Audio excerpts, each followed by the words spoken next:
అర్థం కట్టాలి, జనాలకు అర్థం కట్టాలి.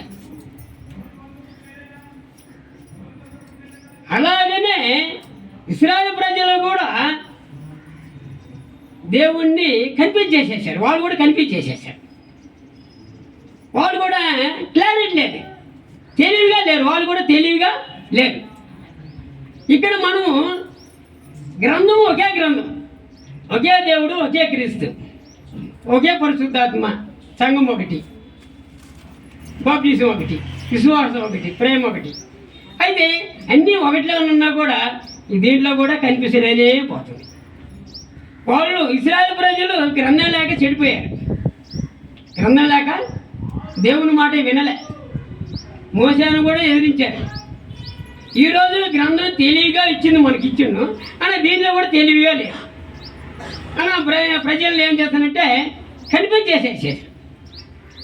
ఏం అర్థమే కాకుండా పోయేసింది. ఇప్పుడు డిసెంబర్ 25 వస్తే అంటే యేసు ప్రభు పుట్టాడు, అంతే. ఆయన ఎందుకు వచ్చాడు, ఆయన ఈ లోకాన్ని ఎందుకు రావాల్సి వచ్చిందని కూడా క్లారిటీ లేనే లేదు. అప్పుడు మనం గ్రంథం ఉండి కూడా మనం ప్రయోజనం లేకుండా పోతాం. గ్రంథం ఉండి కూడా ప్రయోజనాలు లేకుండా పోతాం. వాళ్ళంటే గ్రంథం లేక చెడిపోయారు, దేవుని మాట వెళ్ళా, మోసే మాట వెళ్ళా. అందుకుదా ఒక మాట చదువు చూడండి. నెహెమ్యా గ్రంథం 9వ అధ్యాయము 34 వచనం. నెహెమ్యా గ్రంథం 9:34.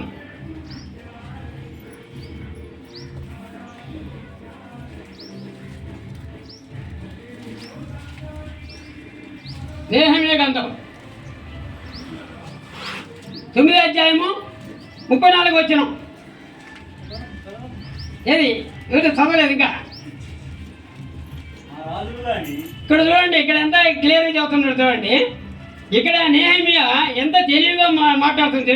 మా రాజులు కానీ, మా ప్రధానులు కానీ, మా యాజకులు కానీ, మా పితరులు కానీ నీ ధర్మశాస్త్రమును అనుసరించి నడవలేదు. ఒకే మాట క్లోజ్ చేశాను అంతే. నెహెమ్యా క్లియర్గా చెప్పేస్తున్నాడు, అయ్యా మా పితరులు, మా రాజులు, మా యాజకులు ఎవరు వినలేదయ్యా అంటుండ ఆయన. అందుకు ఈ దేవుడు తన కుమారుని లోకానికి పంపేస్తుంది. కారణం ఏంటంటే అందుకుదా. సరే, ఒకవేళ నా మాట వినలేదు ఇశ్రాయేలు ప్రజలు, సరే ఈయన మాట ఏమి వింటరేమో,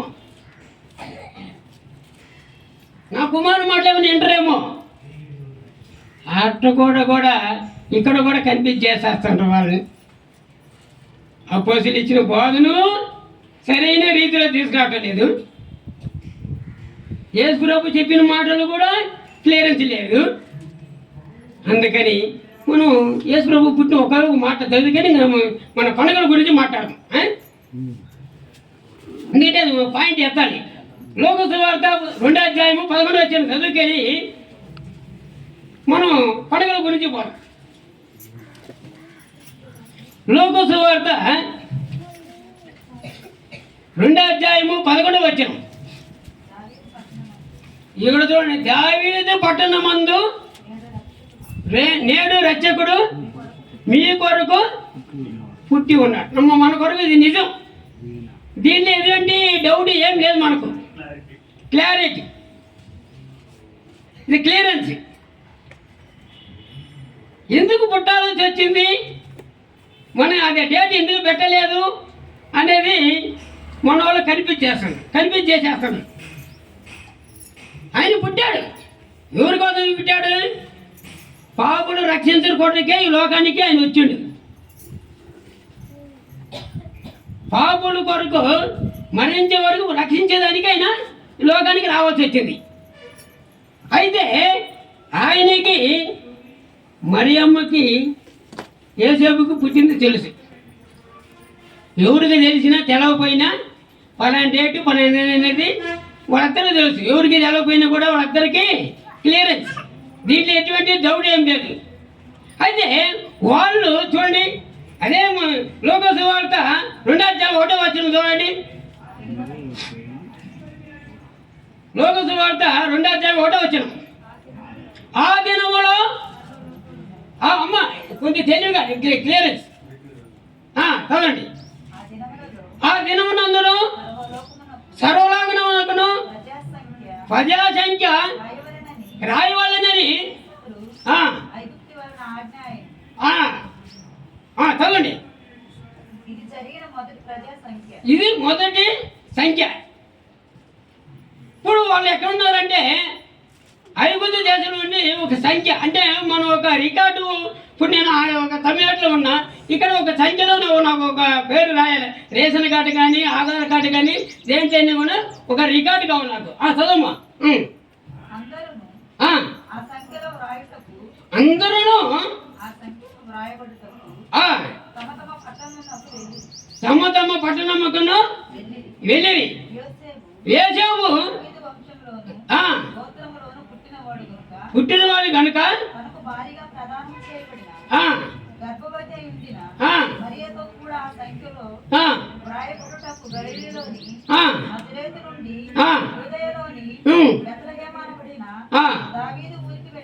ఎందుకు వెళ్ళారు వాళ్ళు?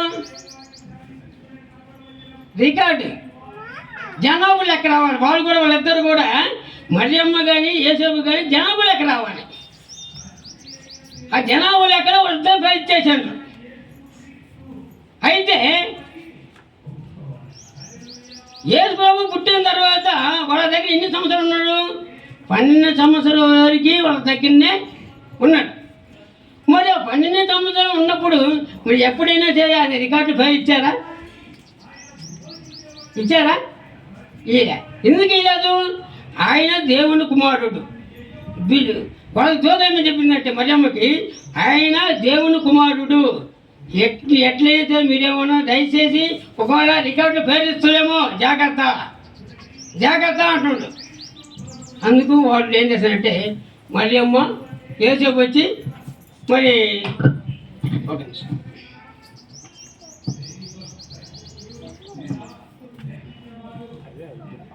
అందుకని వాళ్ళు ఆ రికార్డు ఇవ్వలేవాళ్ళు. యేసు ప్రభు ఎక్కడనే వాళ్ళకి ఆ రికార్డు వాళ్ళకి దాఖలు చేయలే. వాళ్ళిద్దరి పేర్లు మాత్రమే దాఖలు చేశారు. యేసేపు మరియమ్మ మటుకే ఆయన యేసు ప్రభు ఒక పేరు మటుకు రికార్డులో గవర్నమెంట్ రికార్డులో మటుకు ఇయ్యలే. ఎందుకు ఇవ్వలేదంటే ఆయన దేవుని కుమారుడని దేవదూత వచ్చి వాళ్ళ దగ్గర చెప్పింది కనుక వాళ్ళు అదే ప్రకారంగా వాళ్ళు నడుచుకున్నారు. అయితే 10 మంది లెక్కన మనం చూసుకుంటే పండుగలు ఇచ్చాడు. ఇజ్రాయెల్ ప్రజలకి 7 పండుగలు ఇచ్చాడు. కొత్త నిబంధనలకు వచ్చాక మనకు పండుగలు ఇవ్వలేదు. 10 మందిని లెక్క వచ్చి పండుగలు చేసుకోమని 7 పండుగలు ఇచ్చారు. అదే మరిగా కొత్త నిబంధన వచ్చాక ఆయన ఈదలుసుకోలే. కాబట్టి ఆ పండుగలు కూడా మనం చూపిస్తాం. చూడండి, సంఖ్యాకాండం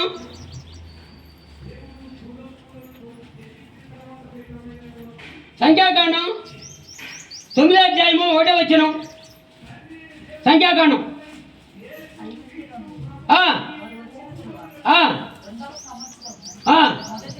మొదటి నెలలో యెహోవా సీనాయి అరణ్యము నుండి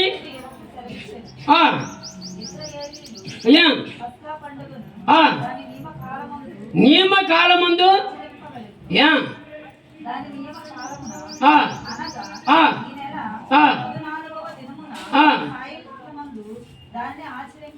చూడండి ఎంత క్లియర్గా మీరు చేసుకోండి. మీరు ఐగుప్తు దేశంలో వచ్చారు కాబట్టి పండుగ జాలీగా చేసుకోండి. నేను కాదని చెప్పడాల అన్న ఆ చేసే పండుగలు కూడా నియమం కరెక్ట్గా ఉండాలి, పద్ధతిగా ఉండాలి, నీట్గా ఉండాలి. నీ ఇష్టానికి ఎట్లాంటి అట్లా చేసుకునే దానికి రూల్స్ లేదు. ఆయన తెలివిగా చేస్తాడు. అలాగే మనం చూసినప్పుడు లేవీకాండం చూడండి 23వ అధ్యాయం 5వ వచనం. లేవి పక్కలనే లేవీకాండం 23:5.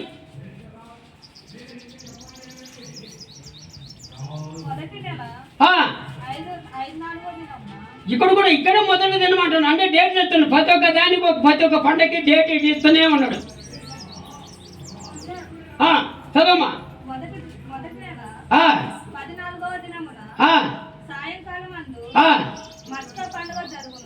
పస్కా పండుగ జరుగును. ఎట్లా జరుగును అంతే.